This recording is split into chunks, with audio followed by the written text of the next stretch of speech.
Hola mis queridos hermanos apocalípticos, ¿cómo están? Vamos a nuestra sesión número 18. ¿Cómo ha avanzado ya? 18 sesiones llevamos hasta aquí. Y hoy día vamos a trabajar el capítulo 15 de Apocalipsis. Así que si tienes tu Biblia, por favor, ábrela allí. Este capítulo 15 introduce a los 7 ángeles que van a derramar finalmente en el capítulo 16 las copas de la ira de Dios.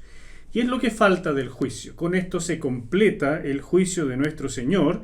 Y en este capítulo, o mejor dicho, en el 16, cuando las plagas sean derramadas, se explica cómo va a ser, en definitiva, la cosecha que vimos en el capítulo 14, tanto del trigo como de la vendimia. Estas cosas que fueron vistas como simbólicas, en el capítulo 16 son derramadas. Y en el capítulo 15 es toda una preparación que ocurre en el cielo para darle toda la solemnidad y toda la profundidad a lo que va a ocurrir a continuación. No perdamos de vista lo que tenemos en estos pasajes. En Apocalipsis, primero el de abajo, Apocalipsis 11, versículos 14 al 15, dice: el segundo ay pasó, pero el tercer ay viene pronto. Cuando el séptimo ángel tocó su trompeta, se oyeron fuertes voces en el cielo que decían: los reinos del mundo han llegado a ser de nuestro Señor y de su Cristo, y Él reinará por los siglos de los siglos. Eso es lo que nos introduce Apocalipsis 11, es decir, nos permite redondear esto que ya nosotros sabemos, que las 7 copas corresponden al tercer ay, que se menciona aquí en Apocalipsis 11, y al mismo tiempo es la séptima trompeta. O sea, la séptima trompeta, que también vemos en Apocalipsis 10, versículo 7, donde dice: cuando llegue el momento de que el séptimo ángel comience a tocar la trompeta, se cumplirá el misterio de Dios que Él ya había anunciado a sus siervos los profetas. O sea, todo aquí se va uniendo y estamos llegando al desenlace de la séptima trompeta que desencadena las 7 copas de ira. ¿Me sigue? Desde el punto de vista literario, esto nosotros ya lo habíamos visto. Son 7 sellos, pero del séptimo sello se desencadenan las 7 trompetas, y de la séptima trompeta surgen las 7 copas de ira. Eso es el esquema literario que pretende mostrarnos el apóstol Juan, y es más o menos lo que tenemos que mantener en perspectiva. Pero todo aquí se va uniendo de manera muy ordenada. Muchas personas tratan de sobreliteralizar este aspecto, y entonces ven que cada juicio es uno exactamente sobre el otro y en una forma consecutiva, en una forma cronológica. Y yo creo que con eso terminamos complicando más que explicando. Porque yo no sé qué queda del mundo después de lo que vimos de las trompetas. O sea, cuando ya se ha destruido 1/3 de la humanidad, no podemos decir mucho que el mundo siga siendo igual al que conocemos hoy. Por lo tanto, cuando se desencadenan las copas, donde ya la destrucción es total, básicamente el apóstol nos quiere mostrar un crescendo en la destrucción, en las plagas que Dios va derramando, y hacernos ver que el Señor está en control y que esto va aumentando, y al mismo tiempo hacernos ver la reacción de la gente que va quedando en esa época, y paralelamente lo que va ocurriendo con los creyentes, los que se van convirtiendo, y especialmente Israel. Así es que todo eso es lo que nos va mostrando, y el punto de vista literario, profético, simbólico, es muy importante de mantener en perspectiva. Aunque, como he dicho muchas veces, todo esto lo interpretamos nosotros como algo literal. Así va a ocurrir, paso por paso, pero sin exagerar con un literalismo que al final termina haciendo, bueno, ya no queda nada más por destruir. Entonces, ¿cómo va a seguir esto? ¿Me explico? Hay que mantener en perspectiva que se va sumando esto al mismo tiempo de mucho simbolismo. Bueno, comienza así el texto de Apocalipsis, capítulo 15, versículos 1. Y el capítulo 15 es muy cortito, tiene apenas 8 versículos, por lo cual me permití incluir dos temas importantes que no están aquí en Apocalipsis 15 directamente, pero los voy a introducir porque rozan con la enseñanza y me parece muy, muy importante para nuestro crecimiento y que podamos analizarlos. Así que a pesar de ser un capítulo cortito, probablemente va a ser igual de larga esta sesión que la que ya acostumbramos.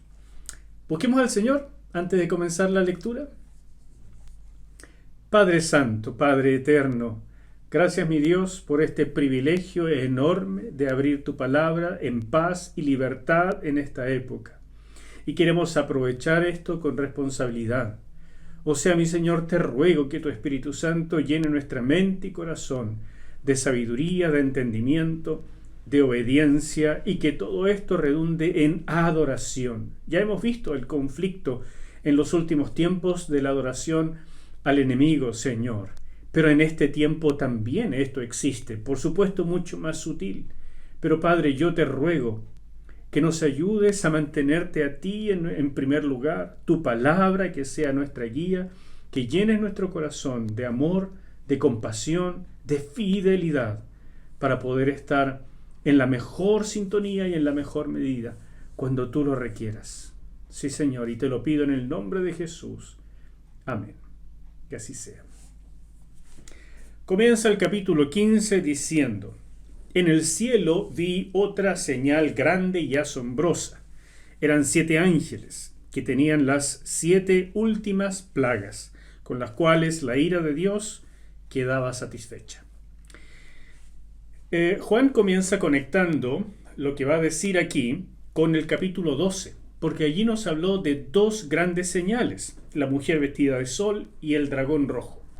Y claro, estuvimos trabajando bastante eso, y Juan quiere que conectemos ahora porque la siguiente señal ya no es en la tierra, lo que va a ser el dragón ni esta mujer vestida de sol que dijimos que era Israel, sino es otra señal maravillosa que él ve en el cielo. Y se trata de 7 ángeles con las últimas 7 plagas, donde todo va a ser afectado.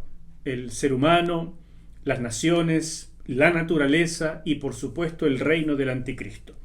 Y eso va a ser desarrollado en el capítulo 16. Y así que el capítulo 15 solamente lo introduce. Y quiero detenerme con esto que dice acá, que dice las cuales, ¿no es cierto?, con las cuales la ira de Dios queda o quedaba satisfecha. Y por eso quiero introducirles este tema. ¿Es justo Dios al castigar al hombre por no adorarlo? ¿No sería posible que dejara en libertad al ser humano? Que cada uno crea lo que quiera y haga lo que quiera, básicamente, ¿qué le importa a Dios? Deja libre su creación, los que se pierden, etc. Pero ¿por qué tiene que venir en juicio finalmente para los que no lo adoren? Casi parece como que Él estuviera obligando a la gente al final a adorarlo. Déjeme plantear este tema porque me parece de extrema importancia. Si Dios existe, que para nosotros es una premisa fundamental, pero hay que entender que es una pregunta abierta. ¿Existe Dios o no? Yo no puedo probar a ciencia cierta que existe, nadie puede probar tampoco que no exista. Pero el punto es, si Dios existe, es una necesidad lógica. Y enfatizo esa palabra, es lógico, no es un asunto de fe, es un asunto de lógica creer en Él. Y creer en Él significa desarrollar una relación y obedecerle, si Dios existe. Y no hacerlo conduce inevitablemente a la destrucción de las criaturas, porque el Creador nos hizo con ese propósito. Por lo tanto, ir contra la naturaleza, contra propósito, conduce a la extinción. Y por otro lado, esto de entender y definir para cada uno de nosotros si Dios realmente existe o no, filosóficamente no se podría decir Dios existe porque un ser eterno no existe, sino que es simplemente. Pero no quiero entrar en esos detalles. Dejemos en esto. Si Dios existe, saberlo, definirlo, es el trabajo más importante para la existencia humana. Mira, hoy en día mucha gente se declara agnóstica. Eso significa no se puede saber si Dios existe o no. Pero como no se puede saber, dice la gente, entonces yo vivo como si no existiera. Pero esa es una decisión que tiene que ver con una premisa, que es, como no puedo saber, no me interesa el tema. Y eso es un terrible error, porque tampoco se hace el esfuerzo por saber si Dios existe. Y la verdad es que sí existen muchísimas, pero muchísimas evidencias de la existencia de Dios. A través de la historia humana, Dios se ha dado a conocer. Y por lo tanto, es necesario que le pongamos atención. No puede simplemente uno decir, como no sé, no pienso hacer el esfuerzo para averiguarlo, no pienso dedicarme a eso, tengo cosas más importantes que hacer. Eso es una decisión de fondo terriblemente errada. En otras palabras, por ejemplo, los científicos de hoy ni siquiera se atreverían a decir básicamente si son creyentes. Básicamente todos se declaran agnósticos. Pero sin embargo, hacen un montón de teorías y opinan de todo, de física, de química, de metafísica, hasta de cosas espirituales. Y simplemente a partir de la ignorancia. Y eso es un absurdo de base. No se puede teorizar, no se puede construir un castillo de sabiduría y de conocimiento sobre la premisa de que soy ignorante, de que no sé si Dios existe o no. Porque si Dios existe, las cosas son muy diferentes. Por supuesto, si Dios no existe, bueno, no hay supervisión para el ser humano. Cada uno puede hacer lo que quiera y no tiene nada que rendirle cuentas absolutamente a nadie. El humanismo trabaja de esa manera. Como no se puede saber, dicen, entonces en declaración o en actitud es fundamentalmente ateo. Dicen que no se puede saber, son agnósticos, pero en definición y en actitud son ateos. Y eso es el primer plan del diablo, lograr que el ser humano haga eso. Y el segundo plan, si no le resulta lo primero, lograr que el hombre rechace a Dios o diga que no existe o matar a Dios como pretende la filosofía de Nietzsche, entonces el siguiente paso es decir que Dios es malo. Es ególatra, es tirano, es controlador. O sea, Dios nos creó para ser esclavos de Él. Nunca nos dio realmente libertad y por tanto tenemos que rebelarnos en su contra y lograr combatir a Dios. Lo cual es un tremendo absurdo. Si uno cree que Dios existe, es evidente que no podemos combatirlo. Por lo tanto, es una mezcla de agnosticismo con idiotez. Pero aún así es lo que el diablo ha logrado y convencer a la humanidad, porque nos trata de decir, solos somos capaces de hacer el bien, porque somos esencialmente buenos por dentro. Pero hermanos queridos, la historia de la humanidad ha demostrado con creces que eso es totalmente falso. Es más, lo que estamos viendo en el libro de Apocalipsis es la revelación de que aún en el último proceso de la humanidad, en la gran tribulación, el ser humano sabe que Dios existe, pero decide, en lugar de arrepentirse y someterse a Él, blasfemar en su contra e intentar combatirlo.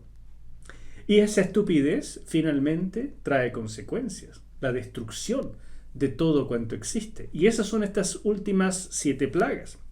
O sea, es la misma actitud del diablo.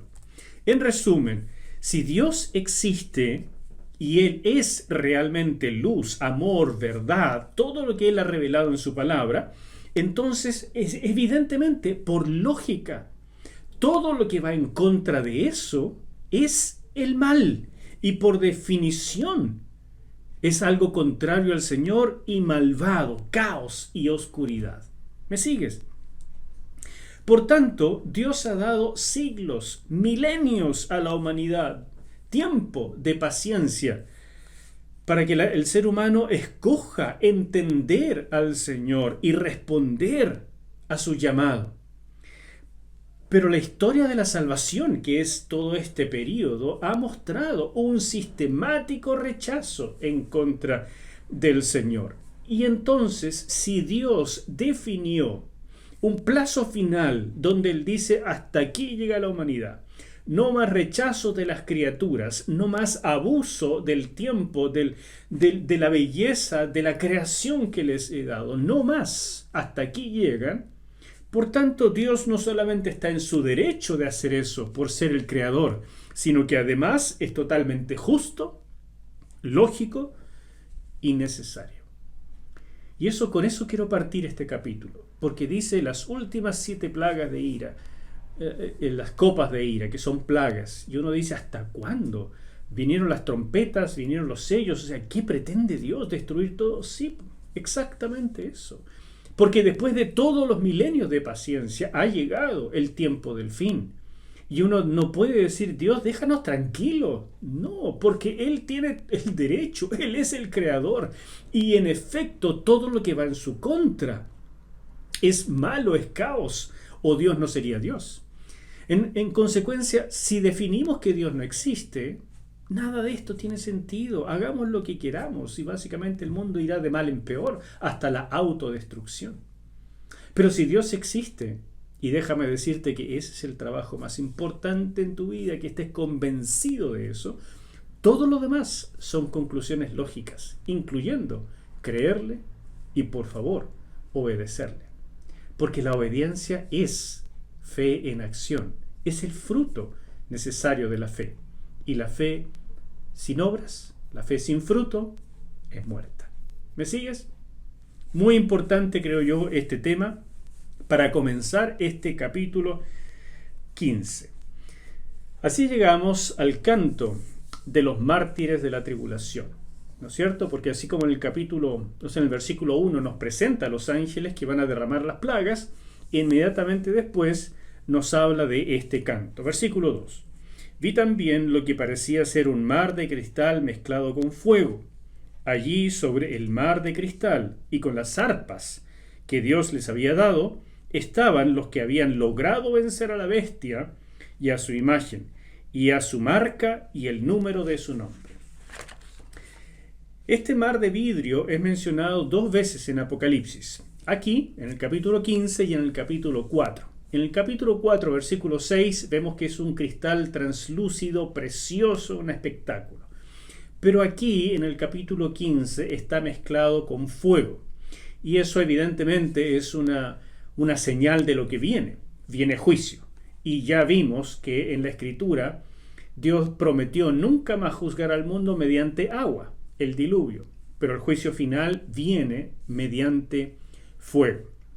Y aparecen esta multitud de testigos, multitud de personas que están sobre este mar con arpas. No son los 144.000 que vimos en el capítulo pasado, sino que son los que han logrado vencer a la bestia. Y ese vencer, esa victoria, como nos dijo el capítulo 12, es menospreciar la vida porque vencen al mal entregándose completamente. Y por tanto son mártires, son personas que han sido sacrificadas en esta terrible persecución. No olviden, mis queridos, que la palabra mártir viene de una palabra griega, márturos, que en el fondo en griego significa testigo. Y a través del testimonio cristiano, que muchas veces llegó al castigo de torturas y por supuesto de muerte, la palabra mártir en sentido de sufriente y testigo llegaron a unirse. Entonces, para nosotros hoy en día mártir es uno que sufre por su fe, pero originalmente la palabra significaba solamente testigo. Aquí tenemos los testigos, los miles y miles que han salido de la tribulación porque se convirtieron en esta época, pero van a ser terriblemente perseguidos y muchos van a pagar esto con su vida. Son los que van a experimentar, en definitiva, las promesas que Dios le dijo a la iglesia. Y por favor, recuerda estos mensajes en la serie Revelaciones, donde están las cartas a las 7 iglesias. Y en esas cartas leemos lo siguiente. En la iglesia a Éfeso, Dios le prometió a los vencedores comer del árbol de la vida. En la de Esmirna, que no sufrirían daño de la muerte segunda. En la iglesia de Pérgamo, a los vencedores les prometió comer del maná escondido. En Tiatira, autoridad sobre las naciones. En Sardis, que serán vestidos de blanco, o sea, pureza, etc. En Filadelfia, les prometió el privilegio de llegar a ser columnas del templo de Dios. Y finalmente en la Odisea, el derecho a sentarse en el trono de Cristo junto a Él. Estas promesas maravillosas son las que estas personas experimentan debido a su fiereza espiritual, a su absoluta convicción hasta la muerte. Y en ese sentido han vencido a la bestia. No es que la vencen así en un duelo a espada, sino que entregan sus vidas hasta la muerte, confían en la sangre del Cordero y no niegan su fe. Esa es la victoria que para Apocalipsis es extraordinaria, es lo máximo. Y finalmente aquí vemos, estos completan el número de los mártires que ya vimos en los capítulos anteriores, que es necesario completar antes de la venida de Cristo. Y quiero hacer aquí un alto para mostrarles otro tema, y es el tema de las grandes persecuciones que vivió la iglesia en los primeros 3 siglos. En esa época la iglesia fue realmente muy perseguida, fue muy pura también, y purificada por medio del dolor y del sufrimiento. Hermanos queridos, esto es algo que necesitamos conocer, porque es lo que viene. Y yo me he preguntado, ya lo hice en la sesión anterior, ¿seríamos capaces nosotros, en la condición actual de la iglesia, de resistir una persecución como la que vivieron nuestros hermanos en los primeros 3 siglos, o lo que vivió la iglesia durante la Inquisición? ¿Seríamos capaces?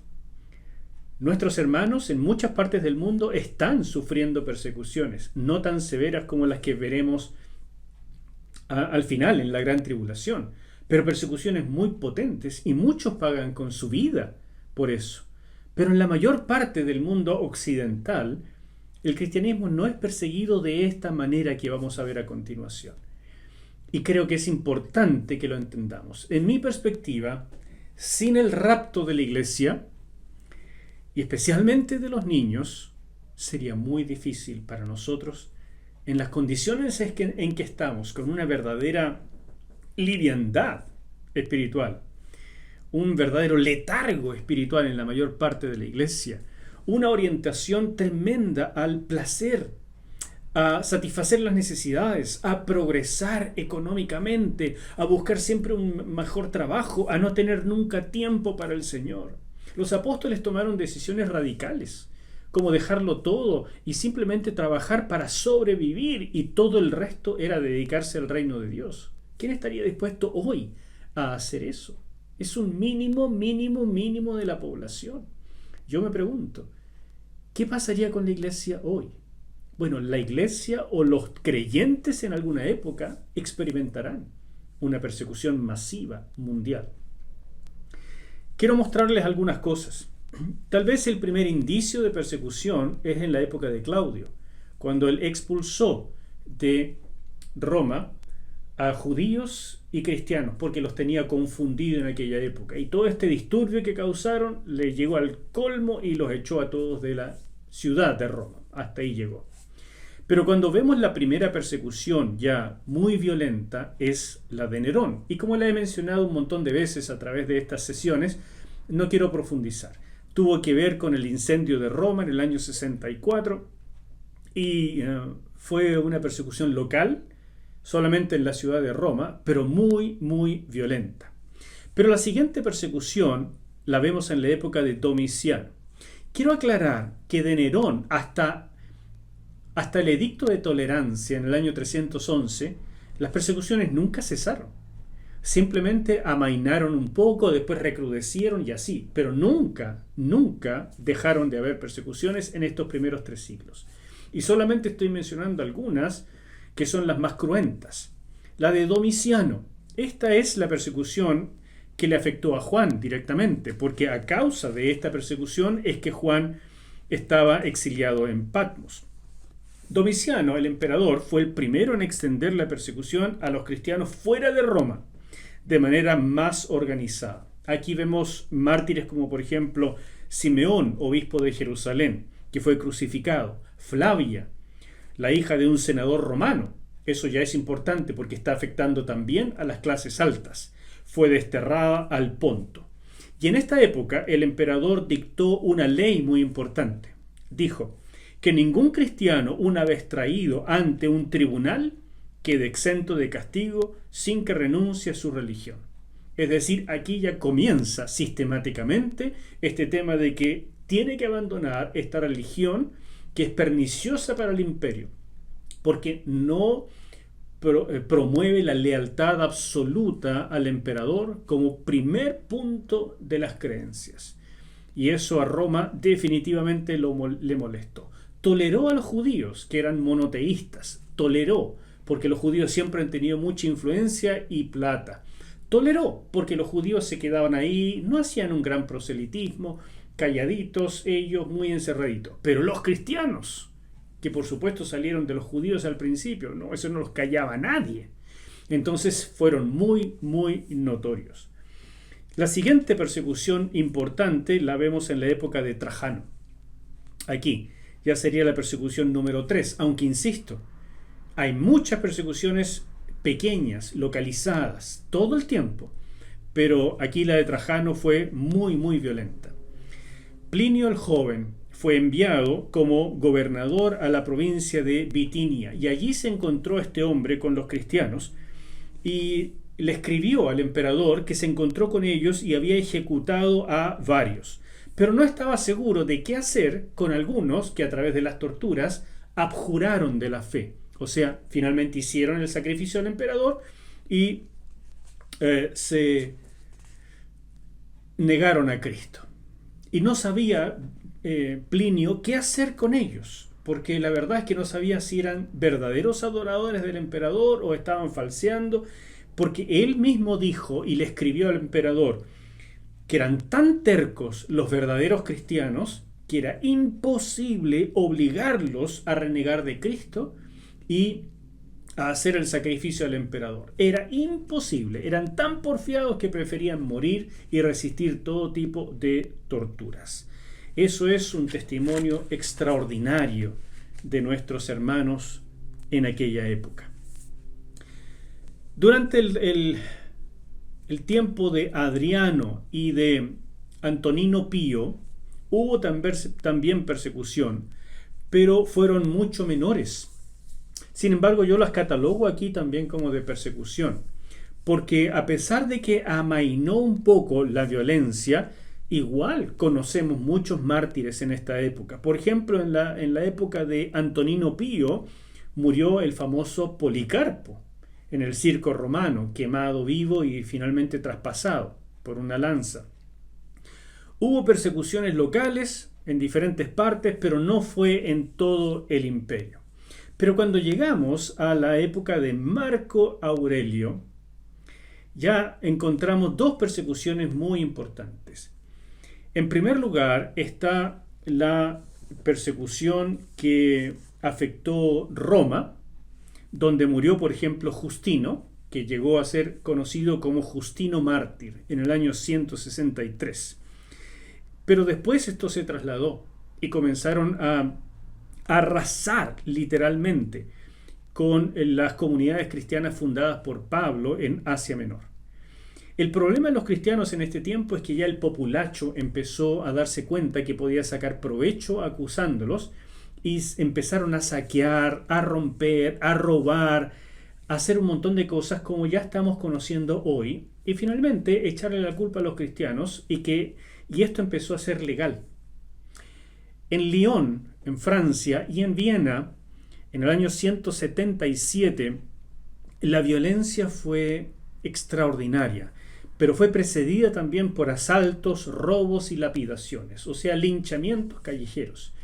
Y como el gobierno intervino, entonces al final la culpa fue de los cristianos, quienes eran evidentemente las víctimas, pero la culpa fue de ellos. Entonces no solamente se permitió esta violencia callejera contra los cristianos, sino que llegó a institucionalizarse de una manera muy organizada y terriblemente violenta.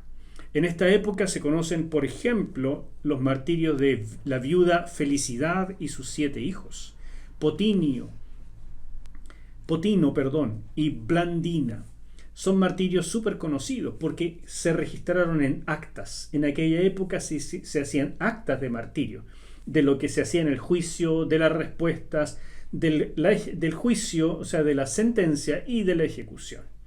Todo eso quedó en muchísimas actas. Hay montones y montones. Yo me he comprado libros de las actas de los mártires y les digo que no puedo avanzar la lectura muchas páginas porque es demasiado espantoso, crudo, horrible, la crueldad, la violencia. O sea, una cosa es matarlos, otra cosa es matarlos de a poquito, como se hizo en aquella época.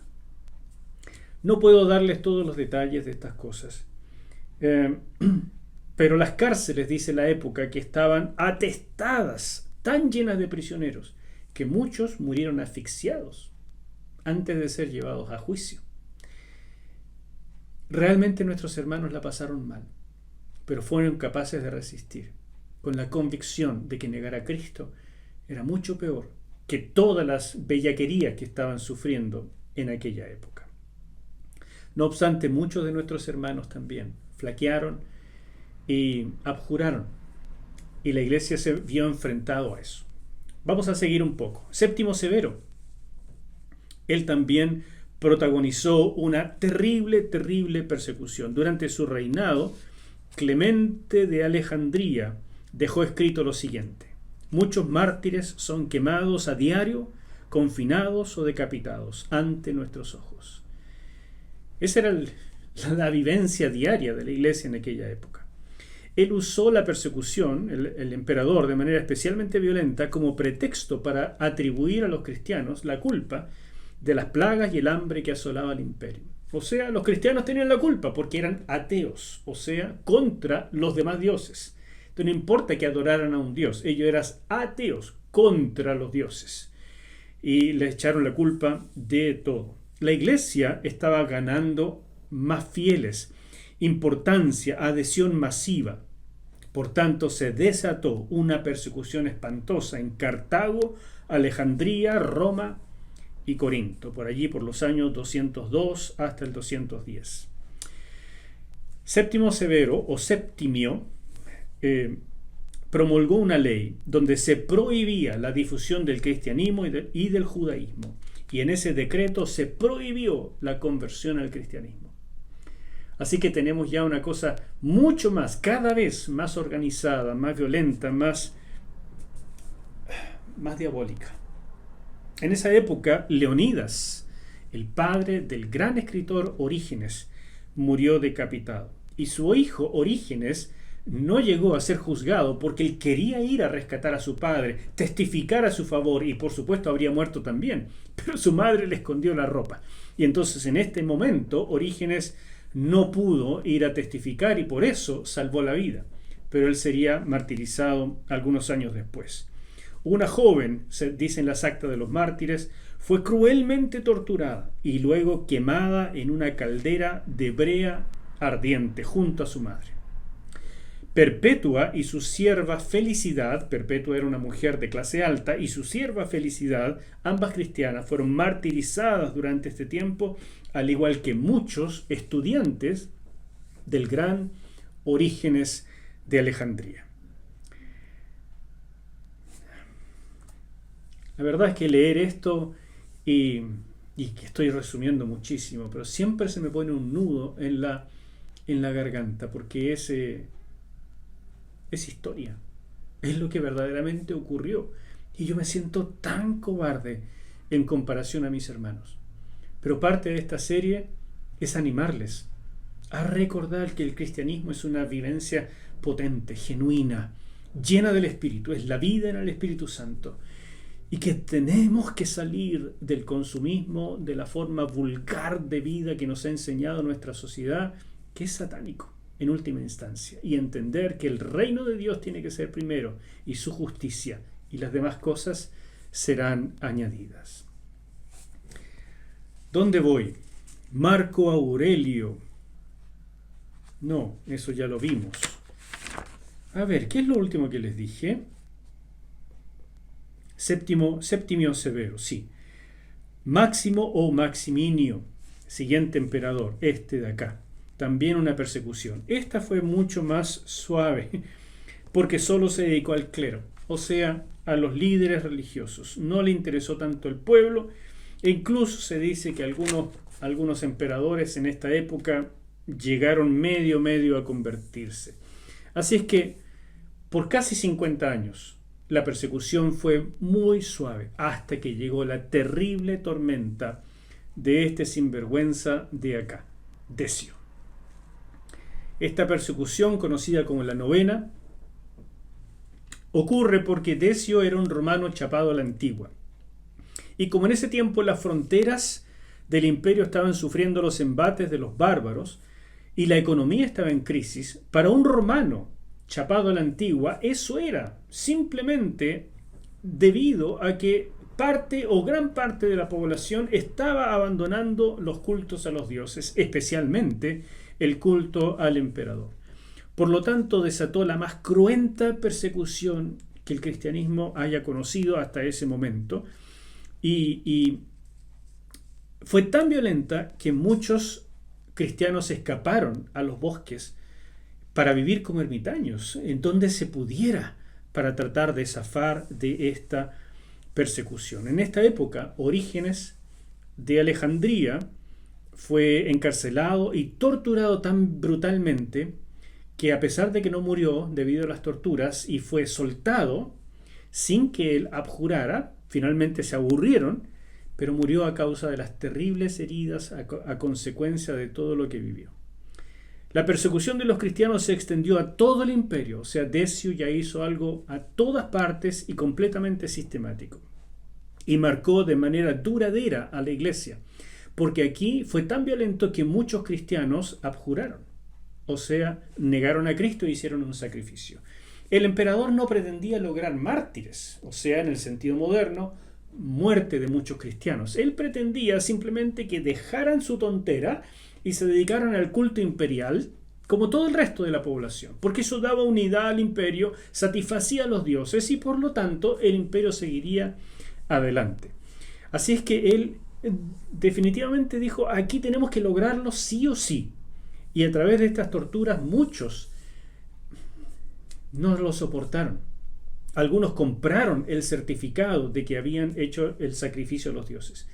Y después que fue amainando esta persecución, aquellos que habían abjurado o los que habían comprado el certificado trataron de volver a la iglesia. Y la iglesia se topó con este tremendo problema. ¿Quiénes eran más valiosos? ¿Los que habían resistido? ¿Los que habían muerto sin doblegarse? ¿O estos cobardes que volvían? ¿Cómo se debía tratar con ellos? ¿Con gracia? ¿O simplemente decirles, ustedes no son fieles porque rechazaron a Cristo y los dejaron fuera? Eso produjo un verdadero cisma en la iglesia, porque la gente estaba dividida en qué hacer con estos infieles de la época. Otra persecución tremenda fue la de Valeriano, por ahí a mitad del siglo III. En esta época todos los líderes religiosos fueron obligados a sacrificar a los dioses romanos. El edicto del 257 los castigó con exilio a los que no lo hacían y en el 258 con muerte. Pero también muchos senadores, caballeros y damas romanos fueron obligados a sacrificar. Primero, si no lo hacían, se les daba una multa. Se les reducía el rango de privilegios como patricios y más tarde también la muerte. Prohibió a los cristianos visitar a sus cementerios.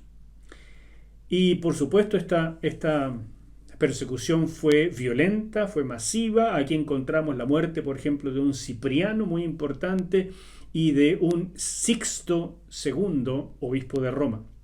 Según una carta escrita por Dionisio, durante este tiempo, hombres y mujeres, jóvenes y ancianos, doncellas y matronas, soldados y civiles, de toda edad y raza, algunos por la flagelación y el fuego, otros por la espada, han conquistado en la lucha y ganado sus coronas. Este ya era un tiempo donde llegó a verse el martirio como un privilegio, y mucha gente fue voluntariamente a las cortes para decir: yo quiero presentarme porque yo no pienso negar a Cristo, por favor tortúrenme. Era una cosa de locos. La gente creía que había mérito en esto, pero al mismo tiempo muchos que venían así casi por moda no soportaron las torturas y abjuraron. Todo esto finalmente logró algo de paz casi por 50 años otra vez, hasta que llegó la más tremenda de las persecuciones. Esta fue la peor de todas, y si las anteriores fueron malas, esta ni te cuento. La de Diocleciano se llama la Gran Persecución. Tan violenta fue que esta época de Diocleciano se llama la época de los mártires. Es la más grave, definitivamente. Diocleciano quiso reformar el imperio, lo que incluía volver a la política de reforzar el culto imperial. Y esto fue tremendamente instigado por uno de sus césares. En esta época, Diocleciano dividió el imperio en 2 Augustos y debajo de cada Augusto un César. Diocleciano era el Augusto de Oriente y Maximiano de Occidente. Y bajo Diocleciano estaba Galerio, y bajo Maximiano estaba Constancio Cloro. Nombres de historia que no quiero profundizar ahora. Pero Galerio, de estos 4, era el único verdaderamente opuesto al cristianismo. De hecho, la esposa de Diocleciano, que se llamaba Prisca, y su hija Valeria, se habían convertido al cristianismo. Y por lo tanto la iglesia parecía que iba finalmente a triunfar, conquistar el imperio, etcétera, etcétera. Pero Galerio era tremendamente opuesto y logró convencer a Diocleciano de que era importantísimo reformar todo y tirarla contra los cristianos. Hasta la esposa de Diocleciano y su hija fueron obligadas a abjurar, y ellas lo hicieron, obviamente, y por eso no sufrieron el martirio final. Los suplicios fueron extremadamente refinados y terribles en esta época. Y por supuesto, muchos huyeron del imperio llevando consigo los escritos sagrados, incluso cruzando las fronteras y yéndose hasta Persia.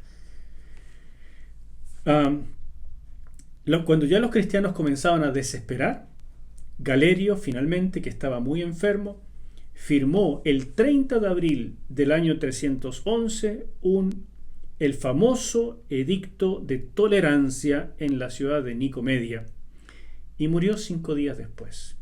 Cuando se abrieron las cárceles, salieron, dice la historia, un torrente de seres humanos lisiados, tuertos, heridos, maltratados, quebrados, pero gozosos por haber sido tenidos por dignos de soportar las torturas. Hermanos míos, toco este tema porque esta resistencia es lo que Dios espera de todos nosotros y en toda época. Y la iglesia, con varios siglos ya de paz, al menos en Occidente, se ha ablandado extremadamente. Y yo no sé que si en las condiciones actuales podríamos, como un globo de iglesia, como un todo, resistir una gran tribulación. Personalmente creo que no. Y tenemos que mirar a lo que está pasando hoy en día en Oriente, donde mucha gente es terriblemente perseguida y están resistiendo, porque el Espíritu Santo en ese momento da fuerza, da valor. Pero yo quisiera ver a mi congregación y verme a mí con ese fuego mientras no hay persecución, y que ganáramos a cuanto se pueda para Cristo antes de que venga esta época. ¿No crees lo mismo? Sigo con Apocalipsis. Se me va acabando el tiempo. Y en los versículos 3 y 4 se nos presenta lo que este capítulo llama el canto de Moisés y del Cordero. Dice: entonaban el cántico de Moisés, el siervo de Dios, y también el cántico del Cordero. Decían: grandes y maravillosas son tus obras, Señor Dios Todopoderoso. Justos y verdaderos son tus caminos, Rey de las naciones. ¿Quién no te temerá, Señor? ¿Quién no glorificará tu nombre? Solo tú eres santo. Por eso todas las naciones vendrán y te adorarán, porque tus juicios se han manifestado. Es un canto precioso de estos que son los mártires que están en el cielo, en el mar de cristal teñido de fuego. No hemos de olvidar, hermanos míos, que este canto de Moisés es el que cantó Moisés junto al pueblo después de haber cruzado el Mar Rojo, y se registra en Éxodo 15. Hay otro canto de Moisés en Deuteronomio 32, pero no tiene tanto que ver con esto que estamos viendo. Porque el tema central de este canto de Moisés es la liberación. Después de haber salido de Egipto y de que Dios lo defendió tan extraordinariamente con el cruce del Mar Rojo y la muerte del ejército de Faraón. Y eso prefiguraba, evidentemente, el triunfo final, la liberación final del Cordero en la cruz. Allí es donde el mundo entero, la nación de Israel y todos los seres humanos que creen en Él, son liberados del pecado y de las acechanzas del diablo. Ese es el canto final, por eso aquí se unen, y no debemos entender como que fueran dos cantos, sino es uno. Un canto que comienza tan atrás como en la época de Moisés y se va gestando y sigue cantando el pueblo de Dios hasta la época del Mesías en la cruz. Y cada una de las estrofas de este canto está plagada, teñida de Antiguo Testamento. Ahí te muestro solamente un par de estos paralelos para que los investigues, es muy fácil de ver. Y otro tema interesantísimo es esta mención de Dios como el Todopoderoso. Es totalmente ajustado decirle a Él Pantocrator, que significa el todo creador, más que todopoderoso, pero es una buena traducción al final decirle Todopoderoso. Es el que tiene el poder absoluto y total para llevar adelante el juicio que viene. ¿Quién podrá resistirle? Absolutamente nadie. Y este título se le atribuye a Dios 9 veces en el Apocalipsis, en esos pasajes que tienes ahí en tu lámina.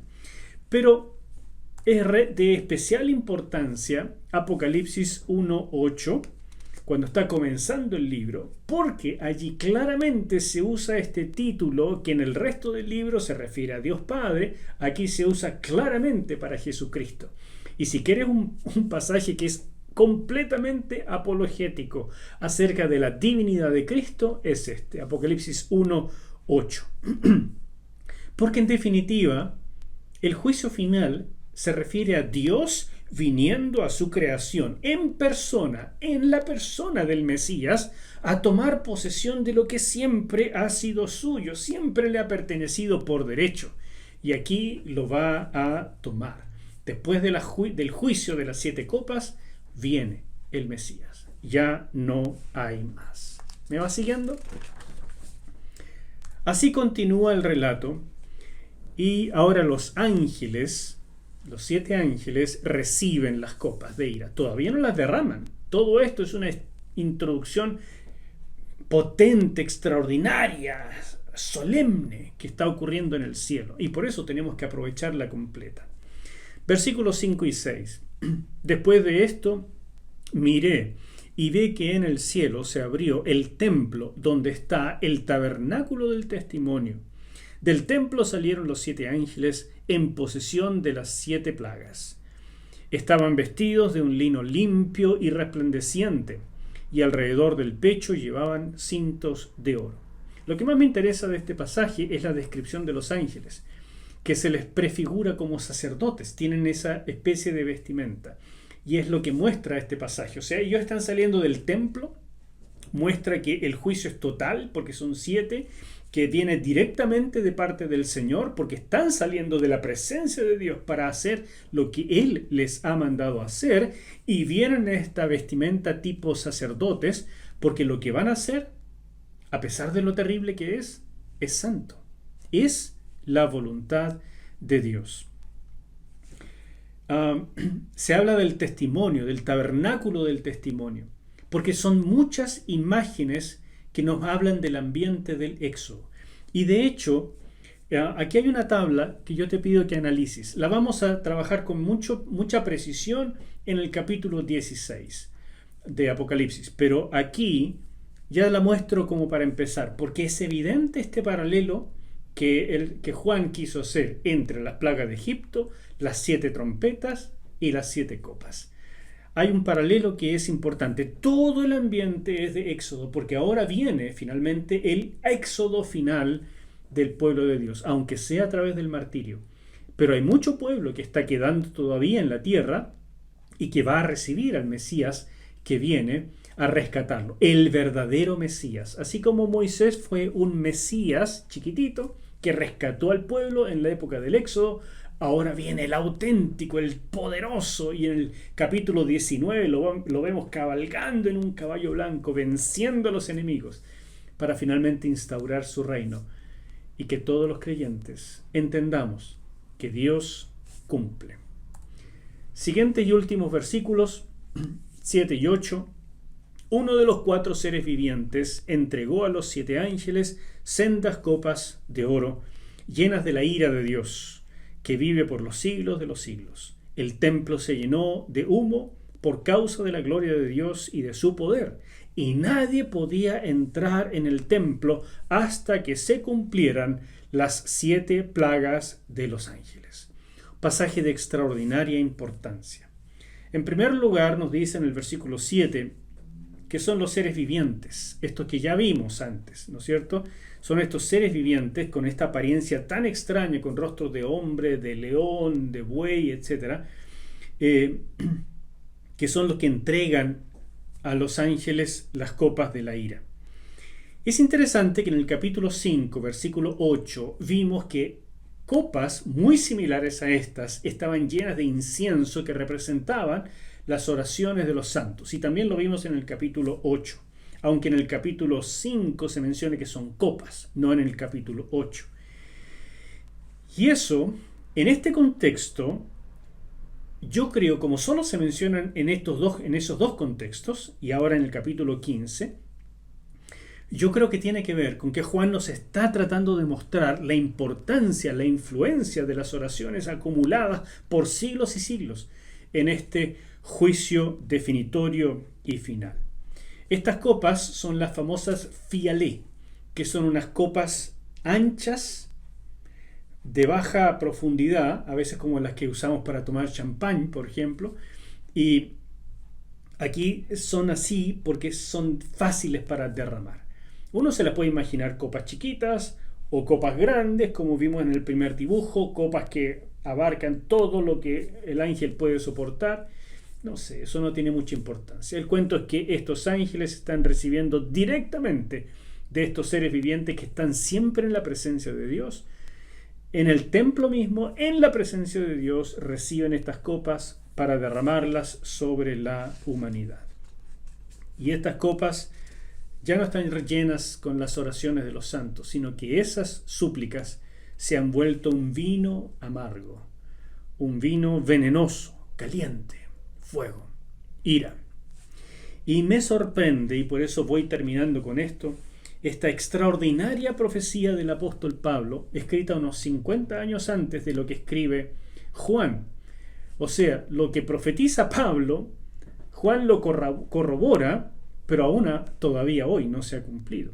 Según de Tesalonicenses 1, 6 al 9 dice: delante de Dios es justo también que se haga sufrir a quienes los hacen sufrir a ustedes, y al mismo tiempo darles un descanso a ustedes, los que sufren, lo mismo que a nosotros cuando el Señor Jesús se manifieste desde el cielo con sus poderosos ángeles, entre llamas de fuego, para darles su merecido a los que no conocieron a Dios ni obedecen el Evangelio de nuestro Señor Jesucristo.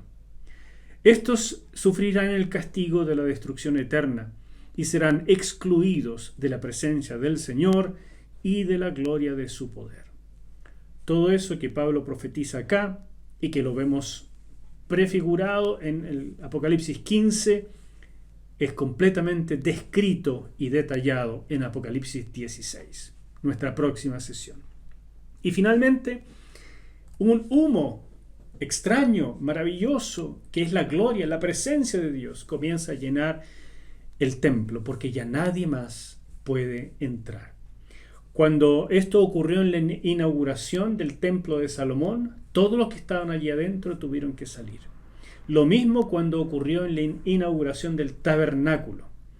Cuando Dios descendió en Sinaí, también el monte fue cubierto por esta nube de la presencia de Dios. Y también en la visión de Isaías, en el capítulo 6 de Isaías, el humo de los serafines, de la adoración de los serafines, estaba en el templo e Isaías se sintió morir por estar ahí mirando la visión. Es parecido a lo que experimentó Jeremías y escribió en el libro de Lamentaciones, capítulo 3, versículo 44. Te envolviste en una nube para no escuchar nuestros ruegos. Es el momento en que Jeremías está viendo que el templo, el famoso, el maravilloso templo de Salomón, en el año 586 a.C., va a ser destruido. Y Jeremías dice: Dios, ya mis ruegos no pueden llegar a ti, porque te cubriste en una nube y ya no vas a escuchar nada más. Eso es lo que está pasando aquí. El templo se llena, mientras se derraman las copas, se llena de este humo que representa la santa presencia de Dios, porque se acabó el tiempo de la intercesión. Dios ya no va a escuchar ni a sus siervos los profetas, a nadie. No hay más intercesión, sino que el juicio se va a derramar y Dios no escuchará nada más, porque el tiempo ha llegado. Ya no está a la puerta llamando, como dice Apocalipsis 3:20. Nuestro Señor Jesús, con su paciencia maravillosa, mostrando las llagas de la cruz, su amor. Se acabó ese tiempo, mis hermanos, en lo que vemos en Apocalipsis. Es el tiempo de la ira. Es el día de Jehová. No quiero ese tiempo. Pero llegará, porque Dios es justo. Es lógico, es necesario que eso ocurra. Oremos para que el Señor nos dé tiempo todavía de ganar a uno más, de lograr sacar a uno más de eso, de poder refinar a la iglesia para que cumplamos nuestra misión, hermanos míos, de que seamos hallados dignos, como una virgen pura, santa, sin mancha ni arruga, que espera el regreso del Señor. Que sea que nos rapte el Señor y nos lleve a las bodas del Cordero, o que nos permita primero ser refinados a través de la tribulación. Sigamos adorando y no seamos de los que abjuran del nombre de Cristo. Que esta lección te haya servido. A mí me sirvió, me llama a reflexionar, a meditar en mi fe, en lo que soy realmente delante de Cristo. Deseo lo mismo para ti. Dios te bendiga. Gracias por seguir esta serie. Los amo, mis hermanos. Muchas gracias y compártela. Que el Señor nos use.